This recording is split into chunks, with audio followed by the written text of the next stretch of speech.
स्वच्छता को लेकर इन 10 वर्षों में बहुत कुछ किया है, बहुत कुछ पाया है, लेकिन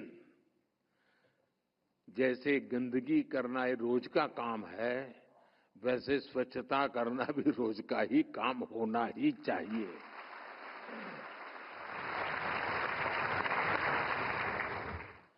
ऐसा कोई मनुष्य नहीं हो सकता है, प्राणी नहीं हो सकता है कि वो कहे कि नहीं मेरे से गंदगी होगी ही नहीं।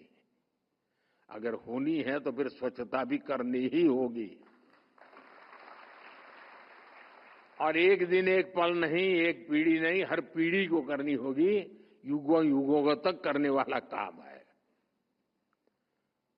आज जब हर देशवासी स्वच्छता को अपना दायित्व समझता है, कर्तव्य समझता है, तो साथियों मेरा इस देशवासियों पर इतना भरोसा है कि परिवर्तन सुनिश्चित है।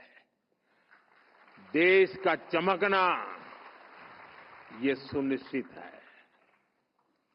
स्वच्छता का मिशन एक दिन का नहीं, ये पूरे जीवन का संस्कार है। हमें इसे पीढ़ी दर पीढ़ी आगे बढ़ाना है। स्वच्छता हर नागरिक की सहज प्रवृत्ति होनी चाहिए। यह हमें हर रोज करना चाहिए। गंदगी के प्रति हमारे भीतर एक नफरत पैदा होनी चाहिए। हम गंदगी को टॉलरेट न करें, देख न पाए, ये स्वभाव हमने विकसित करना चाहिए। गंदगी के प्रति नफरत ही हमें स्वच्छता के लिए मजबूर कर सकती है और मजबूत भी कर सकती है।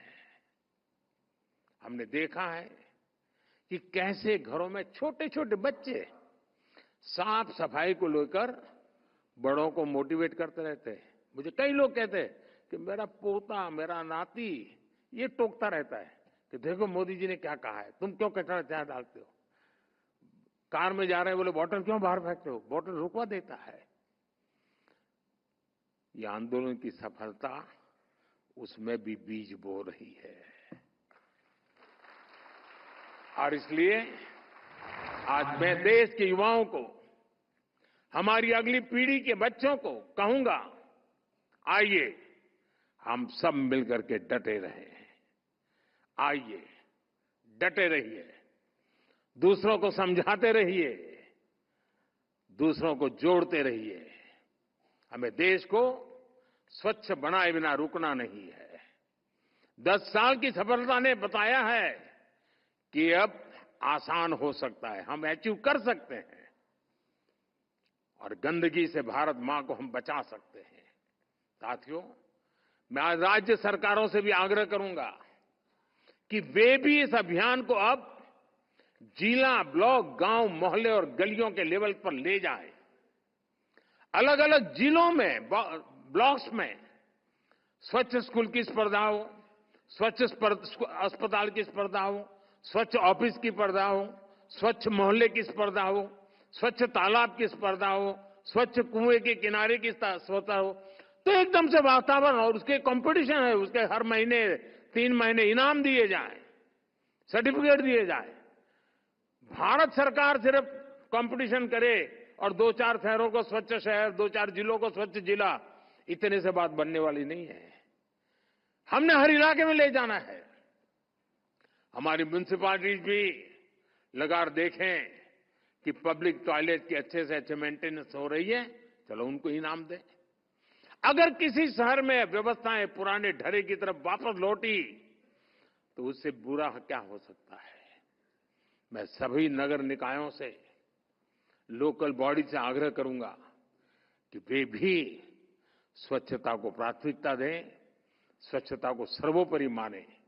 आइए हम सब मिलकर शपथ लें। मैं देशवासियों से अनुरोध करता हूं, आइए हम जहां भी रहेंगे, फिर चाहे वो घर हो, मोहल्ला हो या हमारा वर्क प्लेस हो, हम गंदगी न करेंगे, न गंदगी होने देंगे और स्वच्छता ये हम हमारा सहज स्वभाव बना करके रहेंगे।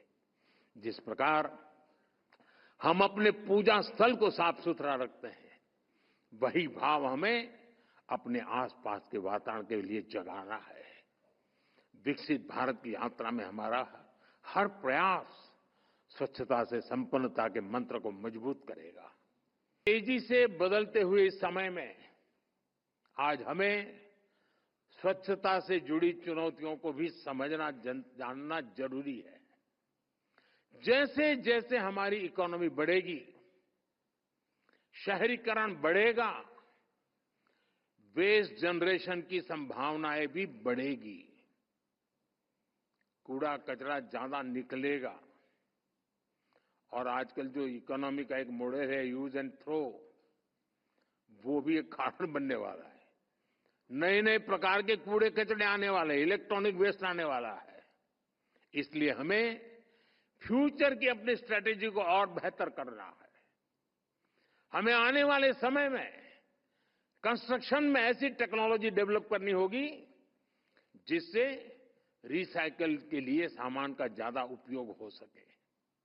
हमारी जो कॉलोनियां हैं, हमारे जो हाउसिंग है, कॉम्प्लेक्सेस है, उनको हमें ऐसे डिजाइन करना होगा कि कम से कम जीरो की तरफ हम कैसे पहुंचे। हम जीरो कर पाए तो बहुत अच्छी बात है, लेकिन कम से कम अंतर बचे जीरो से। हमारा प्रयास होना चाहिए कि पानी का दुरुपयोग ना हो और वेस्ट पानी को ट्रीट करके इस्तेमाल करने के तरीके सहज बनने चाहिए। हमारे सामने नमामि गंगे अभियान का एक मॉडल है। इसके कारण आज गंगा जी कहीं अधिक साफ हुई है। अमृत मिशन और अमृत सरोवर अभियान से भी एक बहुत बड़ा परिवर्तन आ रहा है। ये सरकार और जनभागीदारी से परिवर्तन लाने के बहुत बड़े मॉडल है। लेकिन मैं मानता हूं सिर्फ इतना ही काफी नहीं है। वाटर कंजर्वेशन, वाटर ट्रीटमेंट और नदियों की साफ सफाई के लिए भी हमें निरंतर नई टेक्नोलॉजी पर निवेश करना है। हम सब जानते हैं कि स्वच्छता का कितना बड़ा संबंध टूरिज्म से है और इसलिए अपने पर्यटक स्थलों, अपने आस्था के पवित्र स्थानों, हमारी धरोहरों को भी हमें साफ सुथरा रखना है।